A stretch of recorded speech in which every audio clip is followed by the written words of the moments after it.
when you see a person who's suffering from this, it's important to understand what is it that's causing it, because you want to have some level of sympathy. We make judgments so fast to just say, oh, this person's on drugs. They are just willingly doing it. But what if they were born that way? Did they have a choice? Okay, let's go.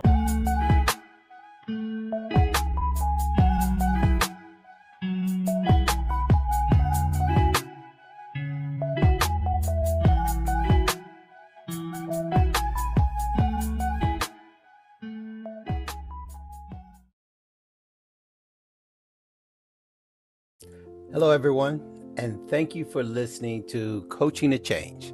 Today, I am going to discuss substance abuse. So if that is something that intrigues you, stay with me. But before we start, if you do not already follow me, please subscribe to my channel. I provide new topics every week, and they relate to mental health challenges. Also, on my Instagram page, there are daily quotes of inspiration and guidance. So I put a lot of work into this research with my team and myself to help clients and, of course, anybody else who listens. Any support you can provide would be greatly appreciated. So, I ask again, do you have a problem with substances? Maybe a friend, and you are not sure how to help. Maybe a family member, spouse, or a child. Either way, understand that this is nothing new in our society. Substance abuse impacts millions of people worldwide. I mean, this thing cuts across all sorts of demographics and social economic backgrounds, whether it's alcohol, prescriptions, medications, illicit drugs. I mean, I grew up in Compton. I saw it all the time. So trust me when I say it's nothing that I haven't been observing and aware of since I was a little kid. Unfortunately, these type of things can be misused and have severe impacts on people. And they also have impacts on families and communities. We've seen recently, we've lost a celebrity who had a prescription medication, but unfortunately he abused it. And now this very popular celebrity who we used to watch on a favorite TV show is no longer with us. So these things impact us in all different ways. Substance abuse is, it is a destructive and it's a hazardous use of a psychoactive substance. Now, you could be anything from drugs, it could be alcohol, but the most common thing, what we see around here, is prescription drugs, alcohol, and also prescribed drugs. That's what I find very interesting. The compulsive use of this substance characterizes this condition despite its negative consequences. Substance misuse can eventually result, it can create physical harm. It can create a dependency, which I've seen as a military veteran. VA prescribes it to us. Our psychiatrist prescribes us medication all the time. And you tend to, you get a level of dependency on that because you're using it, and then your level of tolerance starts to increase. So the body adjusts to the presence of this drug, and psychologically you just start to just rely on it and rely on it and rely on it, and it just catches up to you where the individual feels they just cannot function without it. So if you're asking how this relates to mental health, because that's what this show's about. We're talking about mental health. And so why am I talking about it as a mental health expert?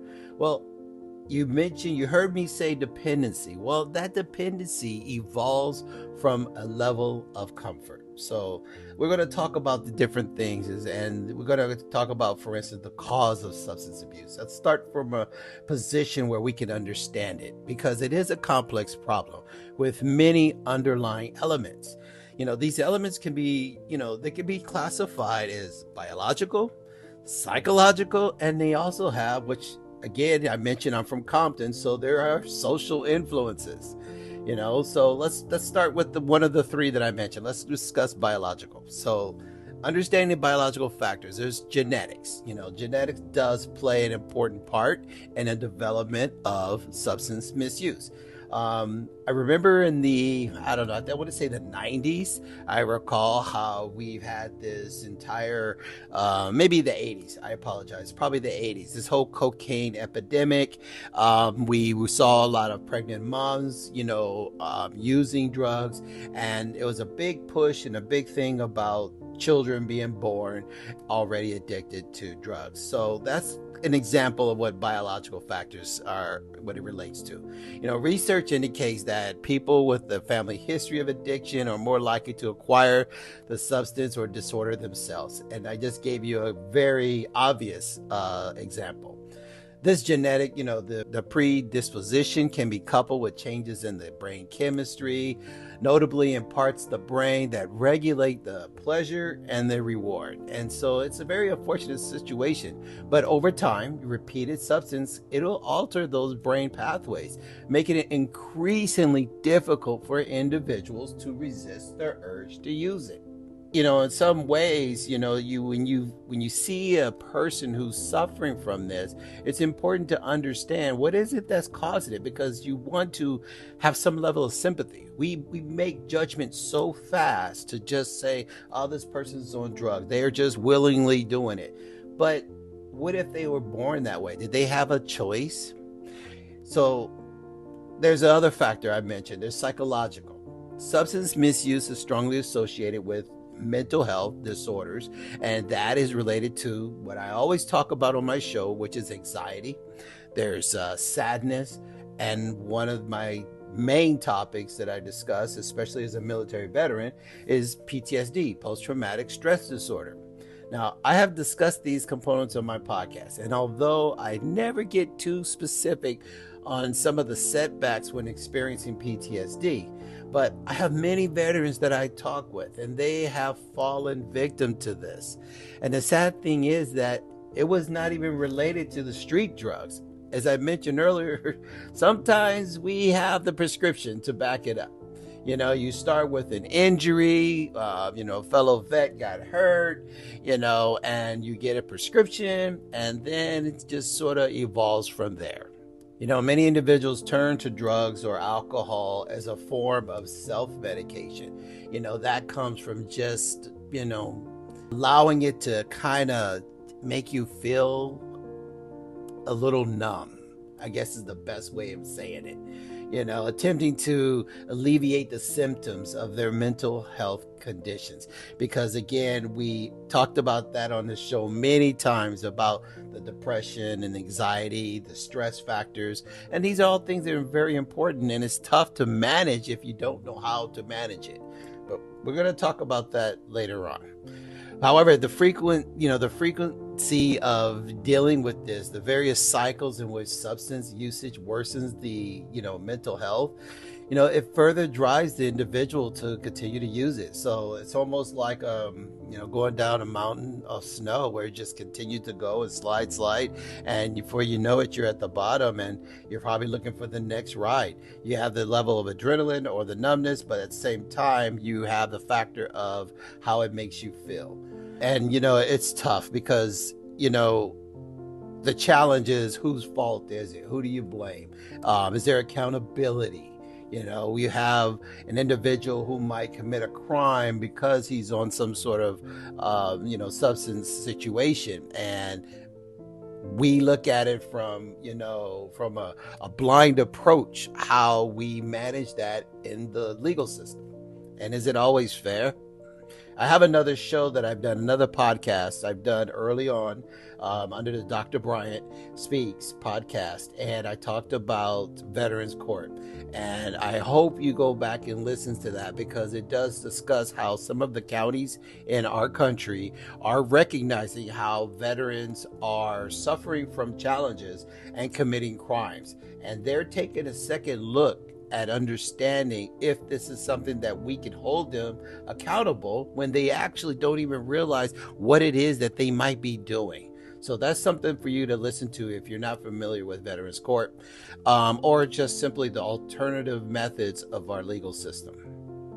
Okay, so I talked about 2 of the 3. So the final one was social factors. The social environment is that it's critical. It's a development of substance abuse because it comes from peer pressure. You especially if you're an adolescent. I mean, can you imagine? You're in high school, you're in middle school. Again, I'm from Compton, and it was all around me. People are just dealing drugs because they want to be able to, buy the newest Adidas. Just try to look cool.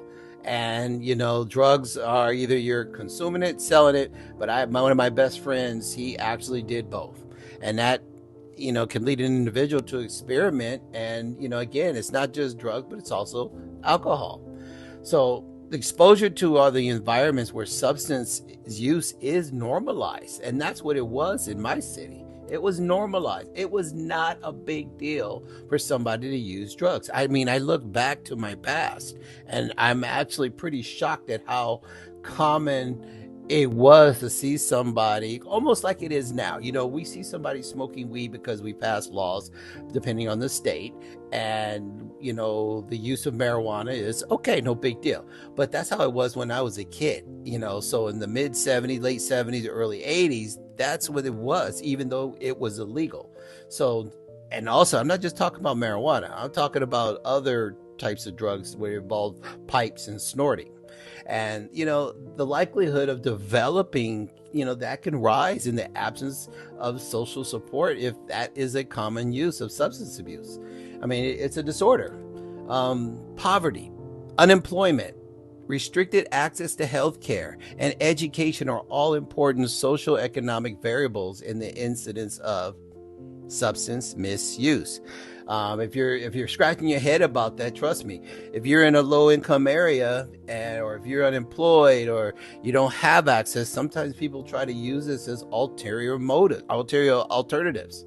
And it's a sad thing. Now, granted, we've come a long way in healthcare, but if you're a dependent, you're still dealing with that.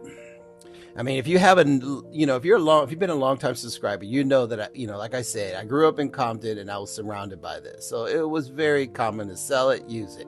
So, only by a strong family environment, good selection of friends, and maintaining a strong personality like I didn't fall victim to that. And I have to admit that I was very, very lucky, even though I saw it all around me. So, but that is not always the case for most people, and it's a very unfortunate situation. Okay, so let's shift gears and the role of trauma in substance abuse, because again, my focus is mental health. My focus is protecting my clients, my listeners, patients. This is all important, and to understand that trauma is a major contributing element to the development and persistence of substance misuse. Knowing how trauma and substance abuse is related is essential to offering an individual who needs treatment and assistance. Okay, so like causes, I mean, the catalyst of substance abuse, I mean, it comes from, physical. I told you about being in the military, and we get out, you got a gunshot wound, or you got injured, or you're whatever situation you did in the military. And it doesn't always have to be physical. It could be emotional. It could be sexual abuse. It could be neglect, mishaps, natural disasters, unexpected death of a loved one. I mean, all of these things create traumatic effects. I have a client right now, literally right now, that I was dealing with yesterday, where her daughter, the entire family is my client, specifically speaking, but because the relationship of the mother and the son having to manage this traumatic situation with the daughter, the sister. And she went through a situation where she was a promising young woman who goes off to college and was violated in the worst way. And now she's suffering from some very serious situations and is acting out, and everything is going in a way that was never considered within the family. And these are some of the things that, it's not just directly related. So her alternatives, alcohol, drugs, I mean, these are the things that to numb, to get away, to try to remove yourself from the body. These are some of the circumstances of trying to, manage that trauma. If your brother, for instance, your brother in the military gets shot, like I said, soldiers are getting assaulted. You're witnessing a suicide bomber. In the military, people are getting hazed. You have young women in the military, colleges, getting sexually assaulted. It goes on and on. The list is on. And until we can figure out a way to stop that, which will never happen, people are trying to figure out ways of managing it. Such experiences can leave deep psychological scars, leading individuals to seek relief through substance abuse or alcohol. The emotional pain, the anxiety, the feelings of helplessness. Domestic abuse, the physical and the emotional. Watching your children going through it with a husband or even a mother. All of these things can leave scars. The emotional pain, the anxiety, like I said, the feeling of hopelessness, this all traumatic events can drive individuals to alcohol and drugs as a coping mechanism, if you will. Basically dulling the emotional distress. So it's important that we have to talk about, if you're going to do that, if you are somebody's going through it, listen to me as I'm explaining to you a little bit about the impact of this, because maybe if you understood that, you will take a step back and try to give some perspective to what's happening here. Because, the impact of trauma, when there are victims involved, the intersection of this and substance abuse, it can exacerbate the suffering of so many different victims in multiple ways. So no excuses for anybody. Please understand that. But we have to understand that trauma is a psychological thing that is still trying to be managed because the brain operates in such a way. So when you talk, for instance, emotional instability, that's the substance abuse that, it can provide a temporary escape, but it ultimately is going to worsen. These emotional disturbances are going to worsen. So understand that if you're going to choose to use alcohol or drugs, you're going to have an emotional instability. You're going to find yourself isolating yourself socially. You're going to withdraw from your friends. You're going to withdraw from the things that you used to do. And that's resulting in an increased isolation, which is going to result in loneliness, which is going to result to some depression. So you're going to see this compounding effect regarding what you're experiencing and what you're going through because of your choice. Cognitive impairment. Now, I hate to use clinical words. I really do. So I just want to explain that, that's, unfortunately, there's not a whole lot of way to saying that. So understand that by using drugs and alcohol as a dependency, you are affecting your memory, your decision making. Here's an easy example: DUI, drunk driving. Okay, who you don't want to, you think you're going 20 miles and you're actually going 80 miles an hour. That's a simple example of bad decision making because you're impaired. All right, your problem solving abilities are going to be impaired. So the brain functions a little differently when you're basically using and you're a dependent of these substances. Physical health deterioration, that's an easy one.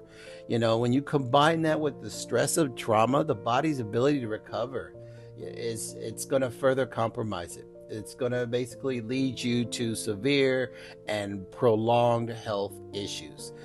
So I think most of us see that all the time with people, so that's not really anything surprising.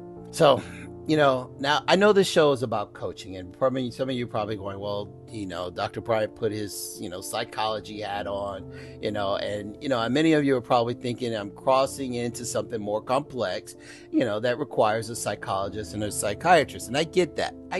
Even in my psychology class, it was clear that the levels of knowledge was superior to being a coach.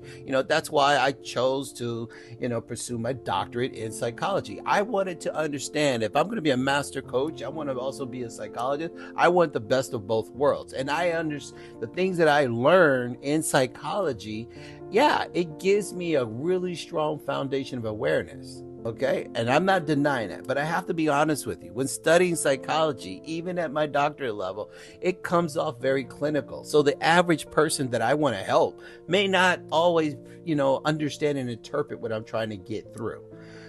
Clients as young as 12, 14 are struggling with this. So I don't want to be throwing out all these fancy words. But the part that's important to understand is that coaching is about motivation. So there's a level of that that's still important, regardless of just being related to psychology. Whereas, if a functioning person needs my help, I'm going to tap into my mastery coaching skills to assist him or her much quicker in accomplishing their goals. The objective is to help them and figure out what it is that we can do to help them in their strengths, help them tap into their skill sets, help them understand exactly how they are special. And if we can get past that hurdle of dependency, what do we do to be able to move forward? How are we going to work together to give you the awareness and the strength for you to be able to achieve the goals that you want? Now, this is where I talk about mastery in life. And if you've been listening to this, you're going to hear this again because, mental health is something I can deal with. It's because Mastery in Life is a coaching program that focuses on developmental progress. And that emphasis is on mental health. So if you want to know more about that, you got to read, you got to go to my Instagram or the Instagram page, MIL_coaching. And there's a website coming out, Mastery in Life Coaching, I believe, or MIL Coaching. I don't remember. But the point is that this is all going to be available to you. The book, Life Coaching Today, is going to give you insight on it. The book comes out in October. It's going to give you some clarity on understanding some of the things that you can do and accomplish. So, subscribe to this channel because you're going to get so much more information. It's important that you continue to get the updates because we're not done yet and there's a lot more to talk about. We're, substance abuse, the trauma, the effects of the treatment necessary.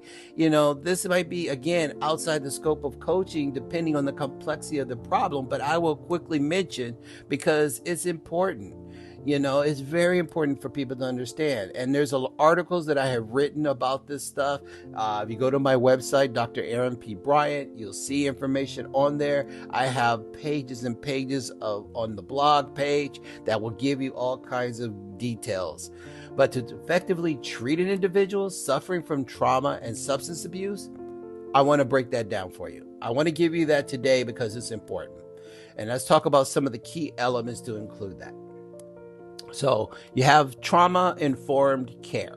All right. Now, this approach involves understanding, recognizing, and responding to the effects of trauma. Okay. Now, emphasize on safety and trustworthiness. Emphasize on peer support. There's empowerment. You got to ensure that treatment environments are not going to basically recycle the trauma, that they're going through. We're not re-traumatizing an individual. So make sure that you have an important informed care. Again, here's a clinical word, and I apologize. It's, CBT, which is cognitive behavioral therapy, but it's a useful tool. It helps people in reframing and basically get understanding the thought and behavior patterns. It's related to trauma and substance abuse. It provides tools in managing stress and triggers. A lot of times people, it might otherwise lead. The thing is that when you can identify it, we can figure what the next steps are. Let's put it that way. So understanding that the trauma, the substance abuse, the alcohol abuse, if we can understand it, maybe we can reframe and understand the patterns. I like this because it kind of ties into desensitizing. Again, more of a clinical psychiatry type effort, but reprocessing of eye movement, they talk about this as a specialized therapy. I don't know a whole lot about it. I've never done it. I'm familiar with it, but it's used to help analyze and reduce the pain brought on by painful memories, which again relates to, the trauma somebody might go through. So they feel that if they address the memories, the individuals can reduce their resilience on substances as a coping mechanism. So, sort of like facing your challenges. Some very common other things is support groups. I don't really need to get into that, but you obviously have all these different types of AA organizations and meetings and things of that nature. These type of things gives you a sense of community and shared experiences. I know as a veteran, we have a lot of those. I personally don't like them. I just don't. That's just my personal experience. I feel like when being in special ops, there's not a lot of people who've gone through what I went through. So for me, sitting in a room where most 99% of the people that I've run into have no clue what I've done or seen. So it doesn't really do a whole lot for me. And then the newest thing that I see out there is holistic therapies. Those are techniques of like yoga and meditation, mindfulness. It's a connection with your body and your mind, promoting healing and all that. So again, all of these things are great. These are all amazing things. And it depends on, as I said many times, everybody is different. Everybody is different. So the impact of substance abuse can impact a person differently. So your choice of how you want to deal with it will be different. Substance misuse has long-term implications, so that transcends beyond the person to affect families and communities and society. So you got to keep that in mind. It's, characterizing this, physical, mental, social consequences. So let's, just understanding these things are not simple to deal with.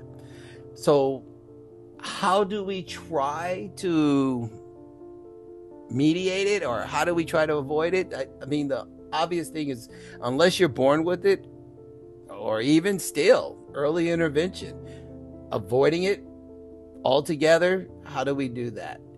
So I can go on and on about avoiding and preventing substance use from escalating to a full-blown disorder. Well, that involves an individual, making that choice. Again, family history, providing with support and resources, trying to cut that historic umbilical cord, trying to keep people from following in the family chain, moving out of a neighborhood, or creating a strong family environment. I mean, my family, we lived right in the center of Compton. My next door neighbor was a gang member. I mean, but somehow my brothers and my sister and I, well, not so much sister, she's the youngest. I think we were already gone by then. But my brothers and I, we, avoided that completely, and never, especially the second one, never quite ever considered it. So that comes from a strong family dynamic. I hope all this was valuable, and I hate to be clinical, and I really do not try to deliver something that resembles psychology. I really try not to. I choose coaching as a motivational factor because I believe that every single person has the will and has the capability of improving and reaching a goal. However, being able to identify it, that is the key. A lot of people don't realize where their strengths are. They don't realize where their talents are. They don't understand how to find it. They fall into this routine of doing whatever it is expected of them and not quite pushing the limit to overachieve. Mastering Life Method provides a personal dissection to give each of you an opportunity to understand yourself and leverage the tools you already have. So if you're interested in taking your life back, you should enroll in the next course. It's about 48 hours total. It's a master course, and we go into all kinds of sub areas. So you don't have to be a master in this. It's just a matter of learning the tools. And I hope you don't want to limit yourself. It's like going to build a doghouse and leaving your hammer and table saw at home, and you show up to build the doghouse with just nails and wood. But you need all the tools to reach your goal. So I can help you find and understand those tools. I can help you maintain knowledge of how to use them in your daily life. I can help you help others who may need your assistance. So this is what I do. This is exactly who I am, and I've been doing it for years. So my name is Dr. Aaron P. Bryant. I am your host of Coaching to Change. And if you are alone, sad, worried, depressed, feeling that you are losing control, remember, someone is always listening, and that someone is not just me. Pick up the phone, listen to my channel, subscribe to the channel. I'll be back, God willing. Thank you for listening or watching. I appreciate you. Take care.